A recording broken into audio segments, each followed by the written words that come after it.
Are we live? Yeah. Is this thing on? Welcome and thank you, everyone, for being here. If you are out there in internet land, turn your volume all the way up to here. I am MC Crippling Social Anxiety, and I hope you will contribute to the fundraiser for abortion access, and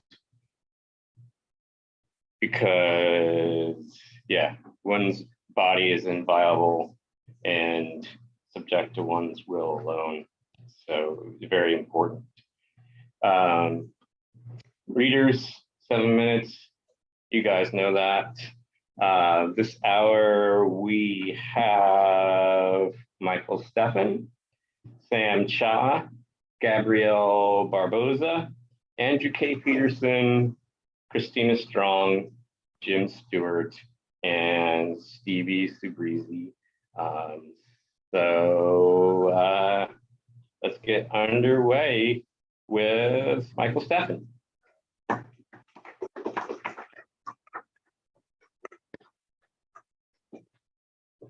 Thank you, Mark. Thanks, everybody. I'm going to be reading from my new book, On Earth as It Is Tonight. It was published this last March.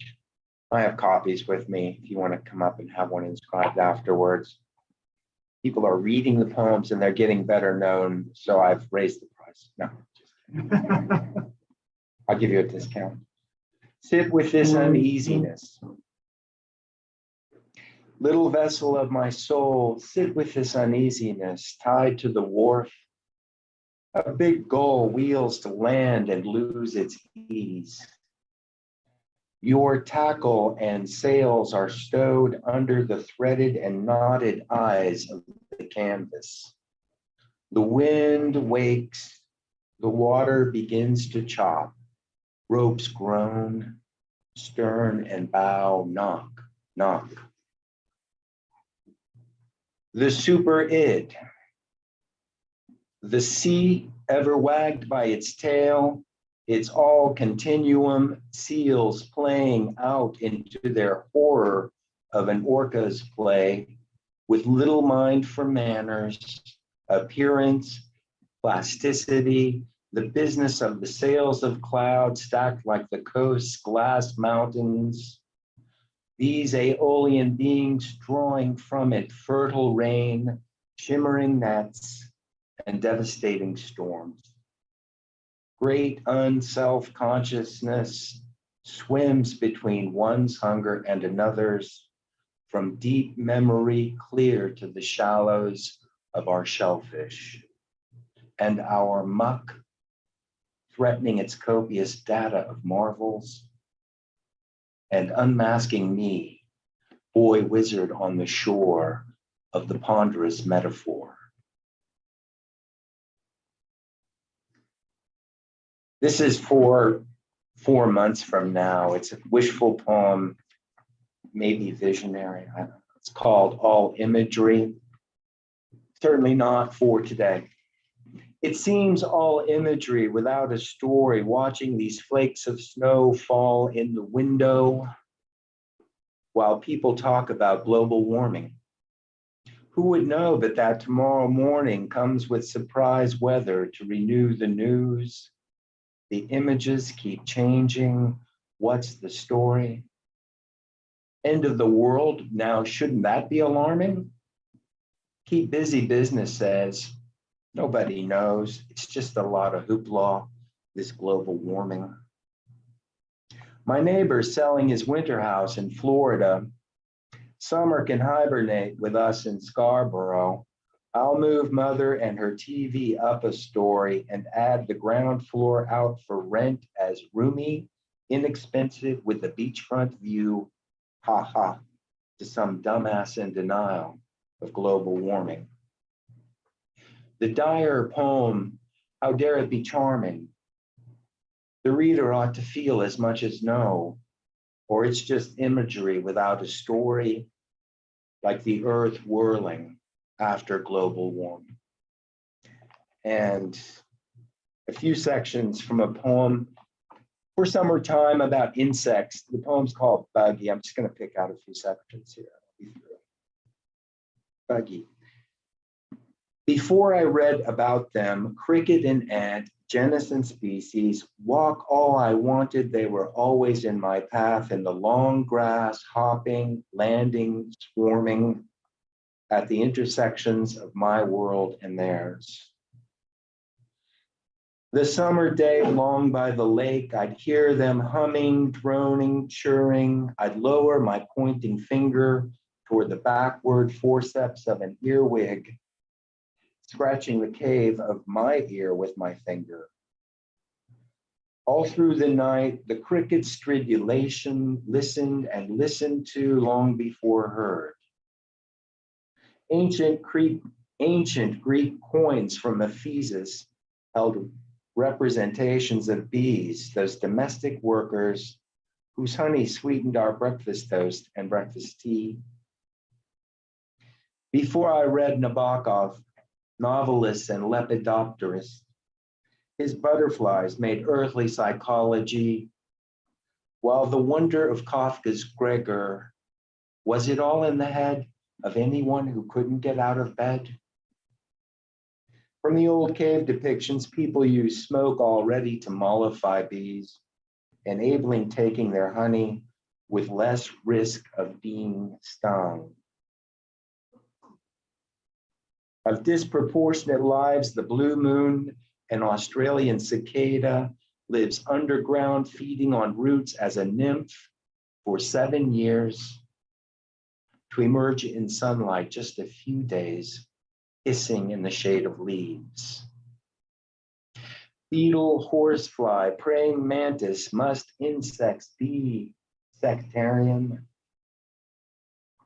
There's rot consumption at the intersections of worlds. Flies and their larvae, maggots, I imagine, were busy at the carcass of the coyote lying beside the railroad in the gulch my bus into work rode by the other day. Thank them, the entomologists do, who enjoy etymology. Antlion, Beelzebub, bee-eater, camel spider, doodlebug. Thank you, I do, for listening in.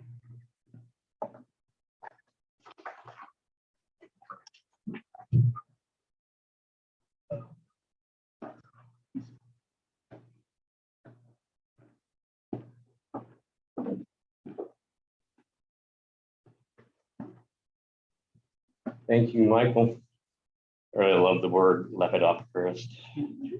So next up we have Sam Cha.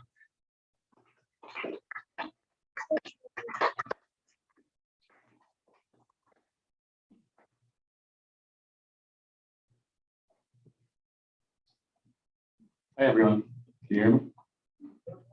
Great. I don't think I've read this one out loud before. So in lieu of new work, I only have one new thing. I'm gonna read this. This Miyagi voice, not actual Miyagi. Author, employ / deploy Miyagi voice. Very important distinction, fundamental to critical thought. Pat Morita also think Miyagi voice separate from Pat Morita. Think pull Miyagi on like glove, wriggle finger. Make sure glove all the way on. Director say cut, twist Miyagi off. Sigh, breathe, pure joy. Miyagi hard to wear, hard to pull off, grows on Morita, is what Morita say. Morita full of Miyagi fertilizer. Still, Morita insists Morita deploy Miyagi. Miyagi not identity, Miyagi prop, Miyagi weapon, Miyagi battalion. But each morning when the directors say action, Pat buckle Miyagi like JC Penney belt, like movie samurai armor. Pat wear Miyagi? No. Miyagi engulf Pat. Action, Miyagi move, Miyagi lead, Morita follow. Morita extra in own body. Cut, pull Morita out of Miyagi like birth, each time harder. Why bother? Pat Morita auditioned for Miyagi 5 times. Each time directors say not quite, not right, close, no cigar, too funny, too serious, not exotic, too exotic. Each time Pat Morita whittle away another chunk of Pat Morita voice. Cut, use of plural. Cut, ability to pronounce R and L. Cut, definite and indefinite article. Cut, contraction, most conjunction. Cut, possessive. Cut, first person pronoun. Every version of verb to be. Whittle and whittle. Little by little, litter scraps of Morita voice. Miyagi witter come clear. Miyagi invincible, but pronounce invincible, invisible. Impossible for Miyagi to say, I am. Miyagi not glove, only empty hand. Still, Morita say, Michelangelo see David in marble, chisel everything unnecessary, throw away. Morita see Miyagi in way, director, look at Morita. Miyagi, sculpture cut from white marble of expectation. Miyagi art, like everything else. Then I have some American sonnets for you guys. So unrhymed, 14 lines. Motherfuckers talking shit about American sonnets.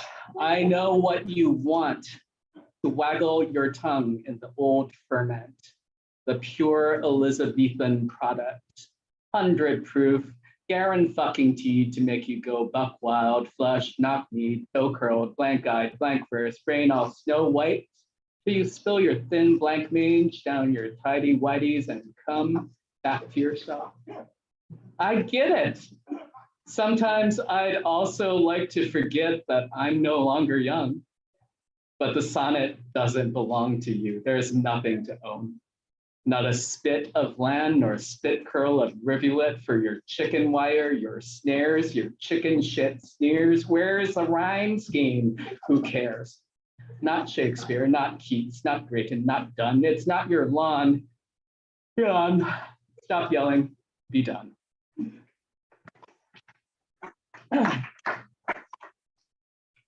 When I was barely I, he was a boy who wore a cowboy hat to the zoo, ran shrieking after peacocks. Now I picture the picture in some album I'll never see again, and I think, who? Mostly now I'm a crumbling city, thinks it's bigger than it is. Streets laid out by whim and chance and peregrinations of ruminants, broke down trolleys, a power grid that fails to meet demand, an ailing subway catches fire every summer weekend, and the inhabitants, a yammering crowd who push past each other on slippery red sidewalks, grumbling, peevish, muttering, out of my fucking way, I'm running late, how they hate looking at each other. Is it because they share the same face? One asks for change. The other walks by head down with averted eyes.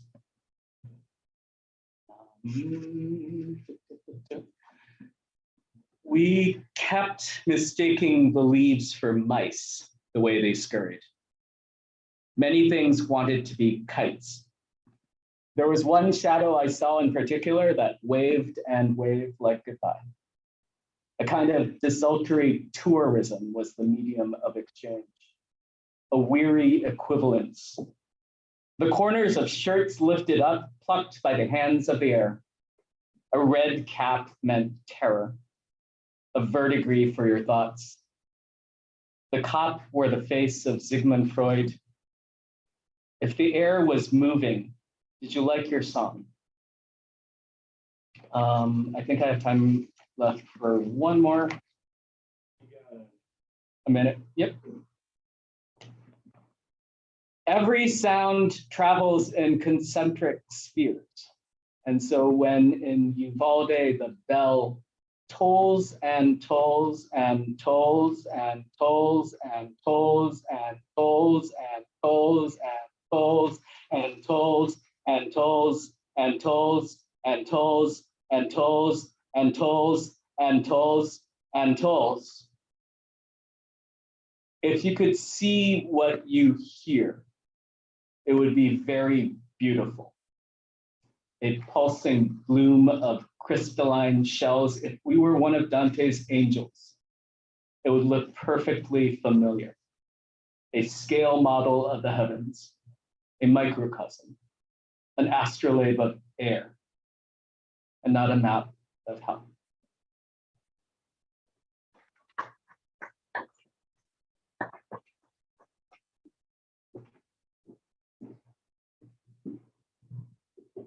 All right, thanks, Sam. There needs to be more Gundam t-shirts at poetry readings. And the Pat Morita poem was fierce and spot on. Up next, we have Gabriel Barbosa. Welcome, Gabriel. Oh God, Gabriel Barbosa. There's two L's. Somebody wrote two L's in the thing. Hello, I'm very happy to be here. At this late date, it's nice to be in a hall of radicalism, and something must be changing because Jim's tried to get me to spontaneously read at this event for 3 years, and it's never been granted. So I'm really happy to be here. And I'm going to start off with this poem, For the Lover. I will not fear your freedom, lest I fear mine. Thine eyes perceive beauty as clear as mine. Left unrestrained, untrammeled, unmaimed, fetters hold no traps on one's brain. And when imagination is freed, there will be not a slave. Together, as thy dance frees me. And I will read 2 poems by spiritual guides. Again, I'm really happy to be in this hall. It's such a relief to be in a place that is left of the left. This used to be more prominent. I remember being like 16, 17 and being in places like this. And I don't really see them anymore in my travels. So it's really nice to be up here.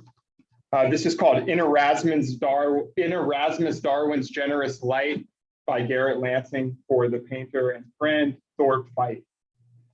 1. Erasmus Darwin would have agreed with Wilhelm Reich and Robert Ingersoll.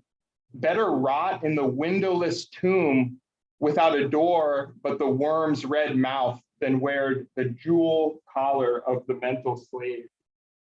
He saw how joys were trammeled in the priest's black rounds, twisted by quibbles of ministers and schools, knotted secure in the jovial social web commodious, where mystified misery hides in star-spangled gleams of beautified credit, and repo men swing in death's tremendous porch. 2. Such a mouthful. How do you put it? This way, the Gnostic garden, orgonomic functionalist fields forever. And will he come again? Christ, sexual habit. Heavy meat knows no vacuous constraints. What does a ruling class do when it rules? Flog me, show me, you unlimited political bookstore. Honeysuckle, grape, orange tremulos. But courage, isn't it available somewhere? It grows not in rows, but in beauteous blotches, a gorgeous gallery of gallant inventions. Don't expect it where you look for it. It is out of sight. 3. Fickle document time. False documentation is still documentation, you idiots. I trace the history of the worship of document to that social loss we have long ago suffered. You slaves who should know how to get out, open your eyes. If the bishop ever lifted his head for a moment, looked at nature, Erasmus Darwin said, instead of document, text, nothing but pages, he'd realize he was talking through his Episcopal hat. Why, man, you have only to go and look at the high force waterfalls not 30 miles from here to realize it took tens of thousands of years at the very least to carve its course through rock and faces in the rock. This earth we live on is older than old, in spite of the bishop, and in spite of the attack on within, the reductionist mount. Within remains within. There's a monkey puzzle tree. My spirit of animation, I do not want to get rid of it, Erasmus Darwin said. Within the skull, the skill, within the winter dream, the whirligig, within, all and everything, sing, supreme rune and secret song of Ong, forget all derivations. They dance in happiness, the early ones down there. And this isn't myth of origin or oozing essence origin. Fuck you, Derrida, Erasmus Darwin said. Origin is beautiful as black, and centers whirl around us as we round for sacra theoria. If you consider the sacred theory of the earth, water below, water above, the egg cracked and split, the spirit spurting out, flow and arc of sacred origin, waterfall of starry jism, milk of stars from her paths on uplifted ecstatic faces, and lovers locked in happy freedom in their crucible. In my garden, Erasmus Darwin said, blooms bright surprise galore on bright surprise, and from their ebullient passion splurge cataracts of eyes. In the Tolgi wood, the light consoles, and the generous light of Erasmus Darwin's ripe exuberance, and he knew the caves below where the sun at midnight shone. The fields, his very strawberry fields, are Eleusinian. Okay, there's a picture of the giant. Professor Clark called him the Black Titan in the corner. You guys should spend some time looking at it, and it's the boys. So I'm going to read a poem, and this is the last thing we got, and it's called Hymn to the People. O truce of God and primal meeting of sons of men, foreshadowing the union of the world, for all the ends of earth we come, old night, the elder sister of day, mother dawn in the golden east meets in the misty twilight with her brood, pale and black, tawny, red, brown, the mighty human rainbow of the world, spanning its wilderness of storm. Softly in symphony, the sunlight falls, rare is the radiance of the moon, and on the darkest midnight blaze the stars, the far-flown shadows of those brilliants drop like a dream on the dim shores of time, forecasting days that are to these as day to night. So sit we all as one, so gloomed and tall and stone-swathed robes, the Buddha walks with Christ, and Al-Quran and the Bible both be holy. Almighty word, in this thine awful sanctuary, first and flame-haunted city of the widened world, a soul, us, Lord of lands and seas, we are but weak and wayward men, distraught alike with hatred and vainglory, prone to despise the soul that breathes within, high-visioned whores that lie and steal and kill, sinning the sin each separate heart disclaims, clamoring upon our raven, writhing souls, besieging heaven by trampling men to hell. We be blood guilty, lo, our hands be red, not one may blame the other in this sin, but here in the white silence of the dawn, before the womb of time, with bowed hearts all flame and shame, we face the birth pains of a world. We hear the stifled cry of nations, all but born, the wail of women ravished of their stunted brood. We see the nakedness of toil, the poverty of wealth. We know the anarchy of empire and doleful death of life. And hearing, seeing, knowing all, we cry. Save us, world spirit, for our lesser selves. Grant us that war and hatred cease. Reveal our souls in every race and hue.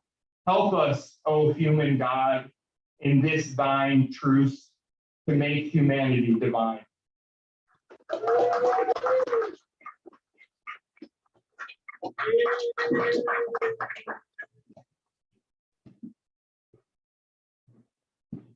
Thanks, Gabriel, and welcome. And thank you for bringing those words of our teachers to us. Up next is Andrew K. Peterson.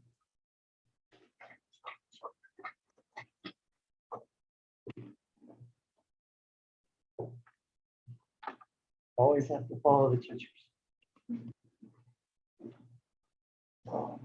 Hey, look at us. Who would have thought? Okay. This one's called The Strawberry Moon Donna Summer Disco Party. I had no other plans, just plain plum dog forgot. The delicate strawberries froze in the fridge, thawed on the counter, rotted in blue fiesta, then carelessly tossed in the bin. Mushily, purple shadows hurtled sideways against the canyon wall, up over the ridged lip and out into milk black inner space. Reed retrieves the menu from the desk, then returns dutifully to filing. I think I just want to get wings. There are seeds within these structures of perception between memory and the mightiness it takes to grow. I had no other plans, just plain plum forgot the Strawberry Moon Donna Summer Disco Party. She works hard for the money, so you better treat her right. This one is kind of a collage of phrases, lines, words from the Next Whole Earth catalog. Xanthium parachute. You are everywhere, with every heartbeat, painting the river that runs through all three worlds. The quiet passion, the talented maple, cocklebur and bull.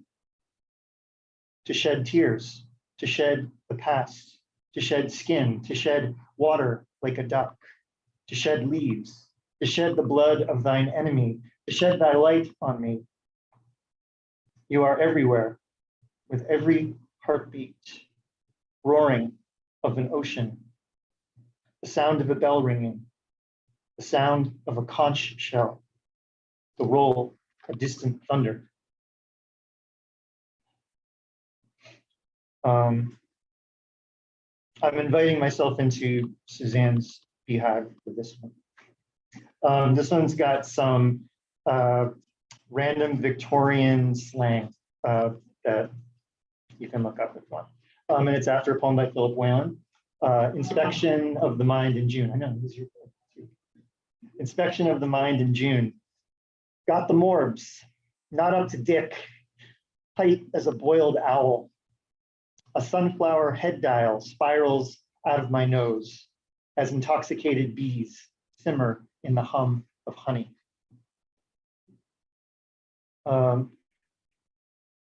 This one is an ekphrastic poem based on an album cover by the Flying Burrito Brothers.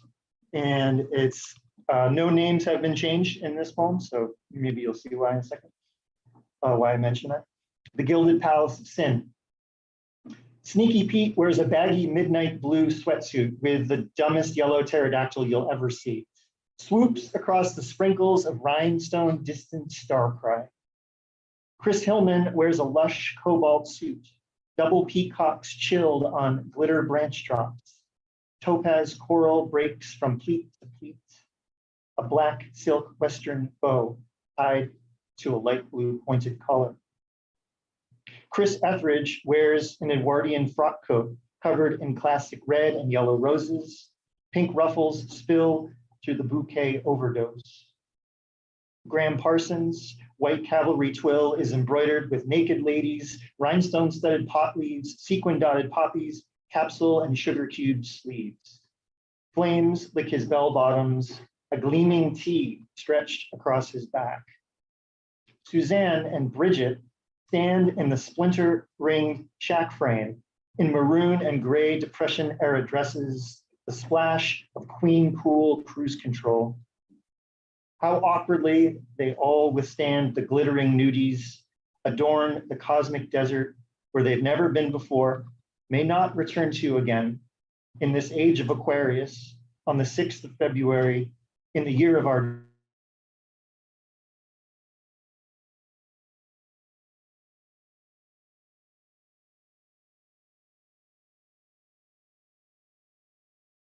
This is in humble solidarity with that. This one's called Poem for My Grandfather on the occasion of ABBA's first album release in 40 years, in memory of Toots Peterson. The first in 3 generations without a war to war, and still I war, to war the war, to war the war within, and there's a war on. So kiss me, I'm Swedish.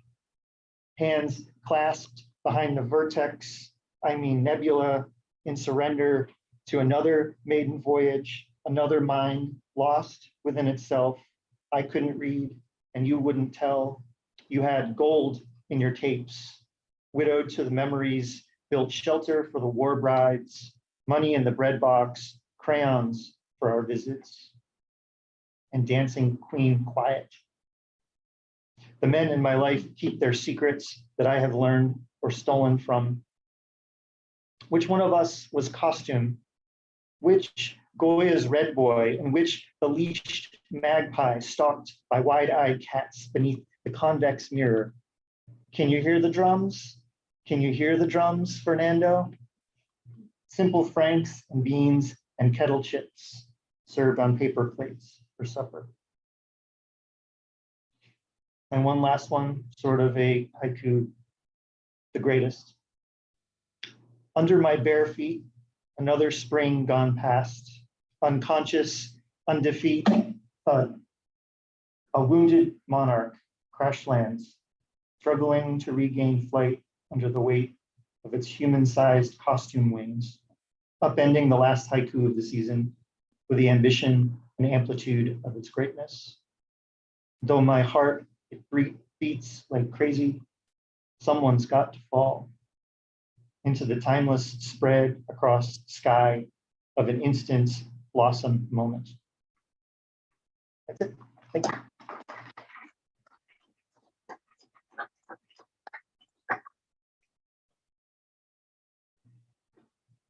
Thanks, Andrew. Someone's got to fall. Do you know that Sacred Bones Records is selling a bunch of Flying Burrito Brothers t-shirts? Yeah, you should check it out. Up next, we have the one, the only, Christina Strong.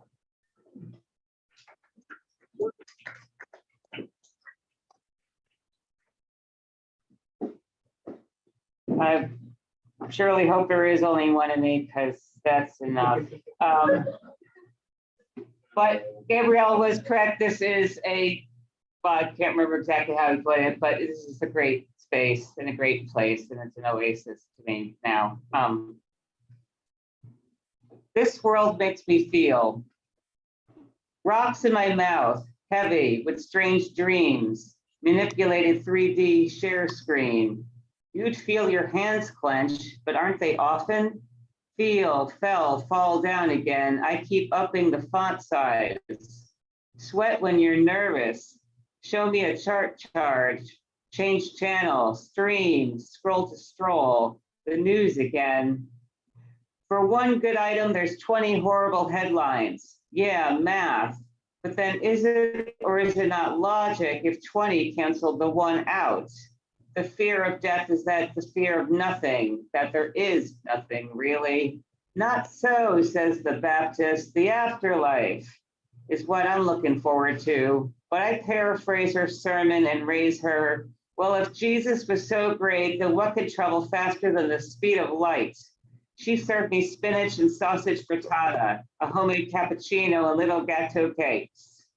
A luxury to get buried at all. Unfortunately, there is always someone digging through the rubble. Not laughter, not much anyway. Maybe a chuckle for some salty pun, self-censoring of us. Spot the surveillance cameras, if not a cloud in the sky. Walking meditation, how to work in a city. A bevy of rats scurrying under parked cars. Wind and whoosh of cars blowing garbage. A plastic bag still sails in the wind to land in that one corner, building up. sometimes pollen, mulch, weeds that grow into little trees, oak, maple, not the dead species list yet. The fascist in you underneath the bed, wanting to reach out and grab an ankle, a toe even, usual neutral spot of the body. Can't sit still for too long. Feng Shui says not to store items under the bed, and I can understand that, yet why not hide the mess? You're running out of storage.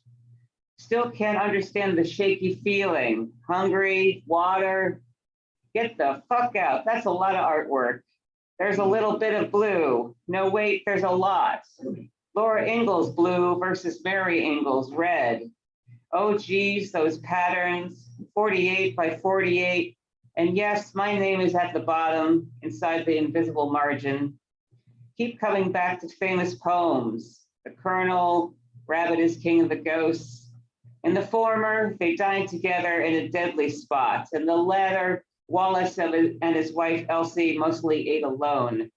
Who knows? We can't ask Holly. She's dead, no progeny. I've already walked among ghosts. Some days they like pink, some days they don't. Why is there always someone asking if it's true? Or the worst is, did that actually happen? It's a poem, silly. There's elements, a whole periodic table even. Maybe I'm just not a romantic. Maybe it's true that gemstones bleed and there is not a decent slice of pizza in Vermont. Just dollar signs in them hills. Singing old tunes to yourself, yet switch the words out. Green means go, that means you have to go. Red means stop, that means you gotta stop. I've got a good many years of checking out police cruisers. Kill that bug, kitty, go get him, get him. You think you have a good sense of direction, but the joy is not even in the journey. Seen it happen before, can't even afford to be poor. Some fable about someone with barely a bushel of beans, hunched over at age 33. Pick which year you like to be a fly on the wall. Whose party would it be? Who goes for the obvious? Gertrude Stein, or maybe some art colony 100 years from now, if there is a now to be had. The worst part about not caring is the stench of death. You have to pull down that mask, but if you do, no wonder people are freaked out and fucked up. I mean, now, is that true? Still, days of creamies spelt differently with each farm shop, but also not knowing what the menu is anymore because the script describing the rare butterfly under glass is again too small. Oh, some people want the deer head instead.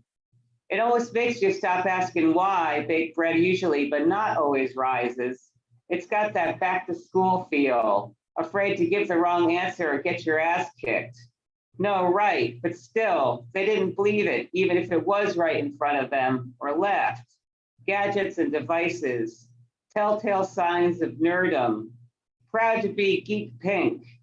Take a magic marker, write out joy in big old letters, color them in, make a drop shadow. Without the what are we up to now technically, Photoshop 20? I warned you in 2006. Now that is true, all that without the rocks, please, minus, back to math. No, it's not called that now. Grief is not even in 5 stages anymore. I still hear footsteps above. The planetarium awaits. Thank you.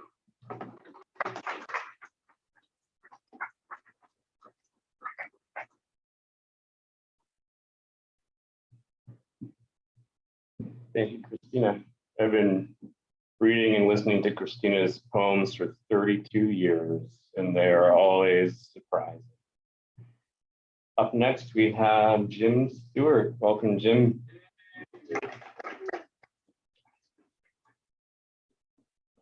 Thanks to everybody putting this together. It's so fun every time I do it. I hate to read off my phone, but I forgot to print this, so I'm going to start the timer too.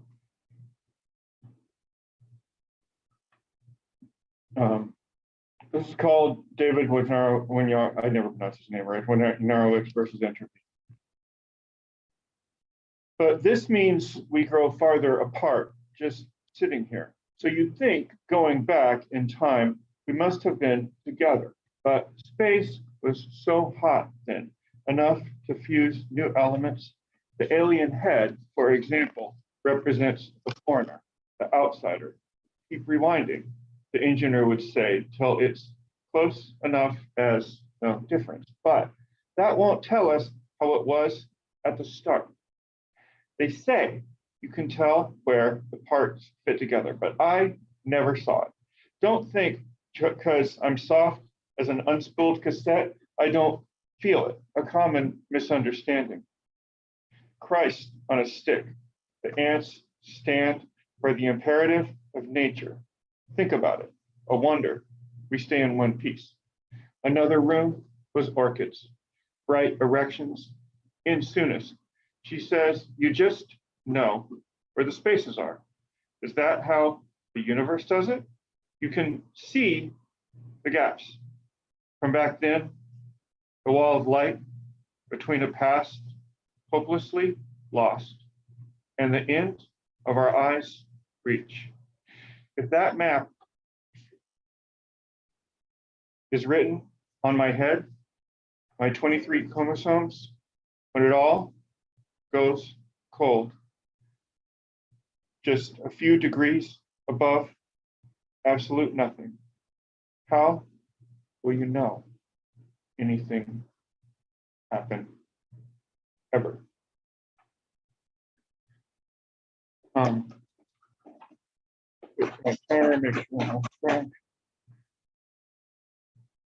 cool. I haven't read this one here. This is most of these are new, but this one's really old. But I've never read this one here. I know. Oh, I could take my mask off.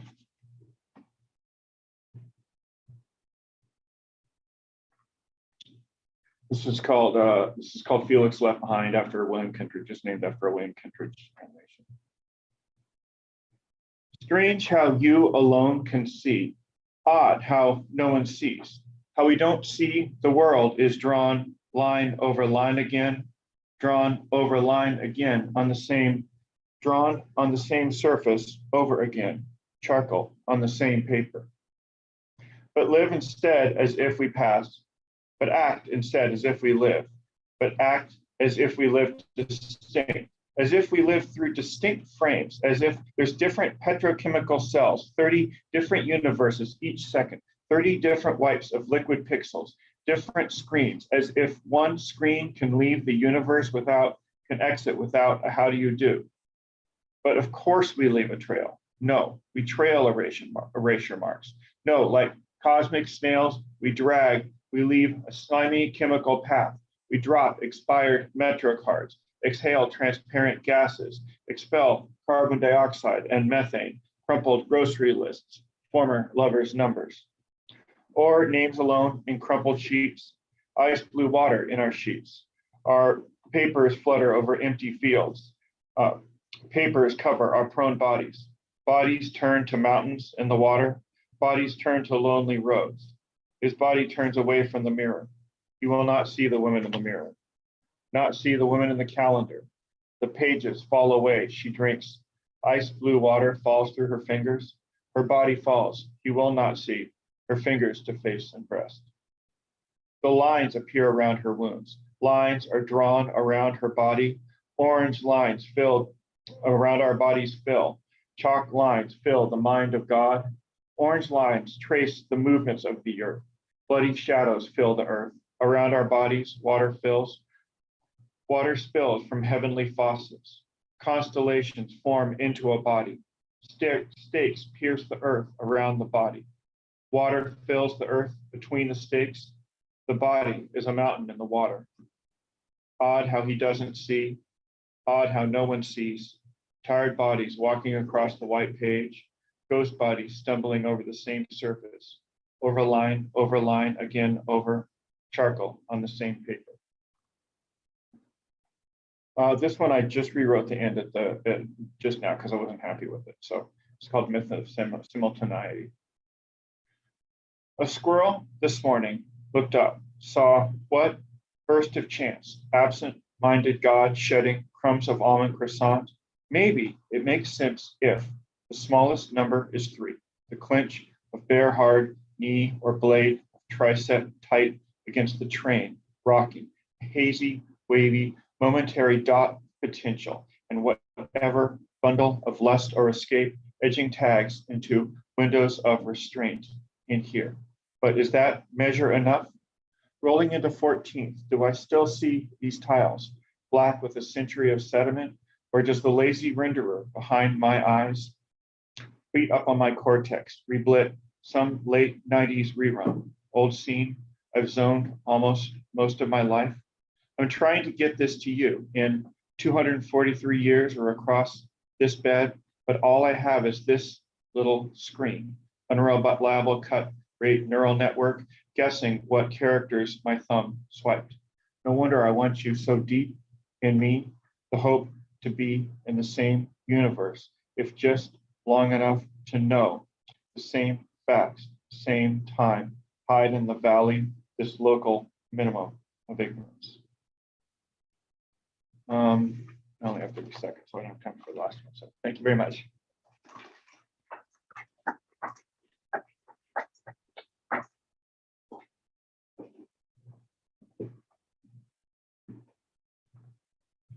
Thanks, Jim. Jim is one of my favorite poets on visual art. And to send us home is TVC Breezy.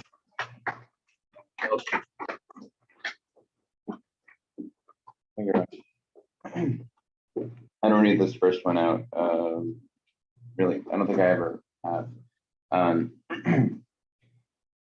During the month of my fugue, I kept on buying myself flowers, a rose from CVS, a bouquet from Nellie's, whatever flowers were nearest, and I would swoosh them around like wands, sling them over my shoulder like rifles, roll around in my bed and bury myself in petals.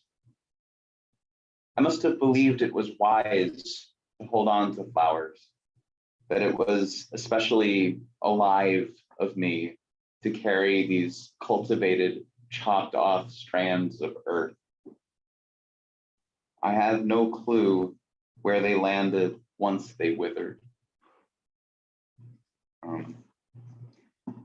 That's from Alone Naked Inside of a Whale. It is from Yamasi Journal, published earlier this year. Well, it's available online. I have one other copy here. You can pay me $14 for it, or not. I'll gladly keep it. This is my only free copy. I don't want to talk about that so much. This poem is new. I wrote this 2 months ago after a reading that I got to give at the Cantab that I was very happy to give, which I only really say by way of introduction because this is kind of a pissy poem. It's called "Please Do Not Make a Manchurian Candidate Out of Me Tonight." I am not your poor friendless Raymond. I am not the Soviets nor the Maoists. I am not Frank Sinatra, Denzel Washington, nor even a mid-century lounge act.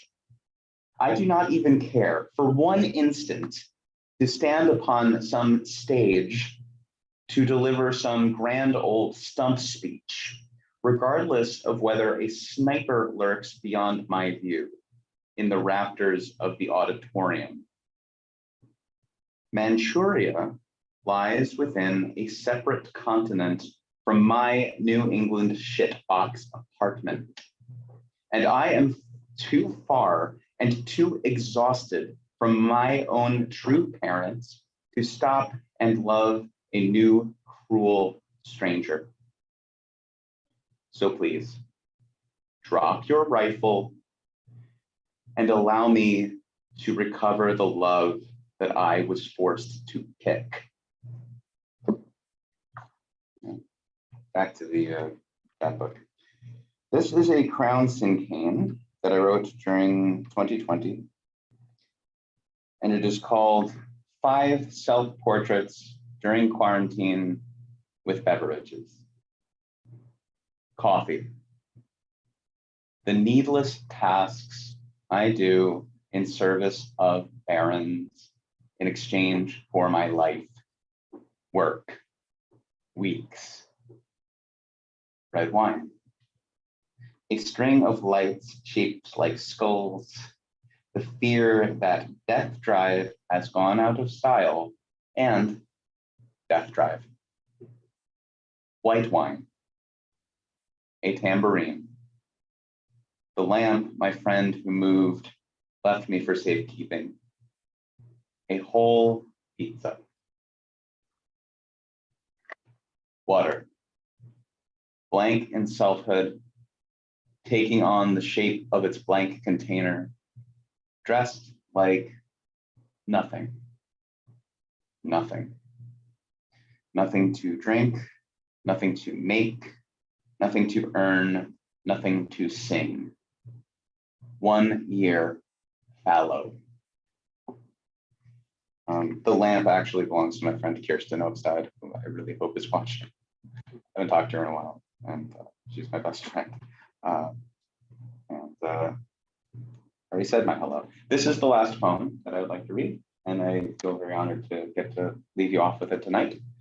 I wrote it shortly after Leonard Cohen died in, I suppose, 2016. So that places you historically. And this is called Music for When There's Nothing Left, for Leonard Cohen. Leonard Cohen was such a horny old man. And I might have envied that even more than his wisdom or his gift of song. While the machines of greed and bigotry churn their enormous gears, to be so consumed by a hard-on would be such an honest grace. It has been ages since I loved somebody in the ways that Leonard Cohen instructed. When that somebody left me, I turned to horror and never looked back. I still use horror to distract myself from horror. There are 3 levels to this. The movies, my heart, and the world. The thrall of vampires, the thrall of the living ghost, and the thrall of late capitalism. Blood is better when it's impossibly strawberry and shooting out of an obvious hose. Outside, the sidewalks are littered with swastikas. The movie Shockwaves shows Nazi zombies emerging from the water and attacking our heroes on an island. They say of humankind that there are no islands. I have considered the albums of Leonard Cohen for my desert island list. Someone I once loved, no, scratch that. Someone I love once, nope, take 3. Sisters and so forth. We're speaking about Leonard Cohen. Someone I love once described his songs of love and hate as music for when there's nothing left. Leonard Cohen, there is nothing left. Horror, on the balance, is negative. What we have is less than nothing. Sing me the way to hope and desire. Sing to me, beautiful dead man, of how to be ugly and how to survive. Thank you very much.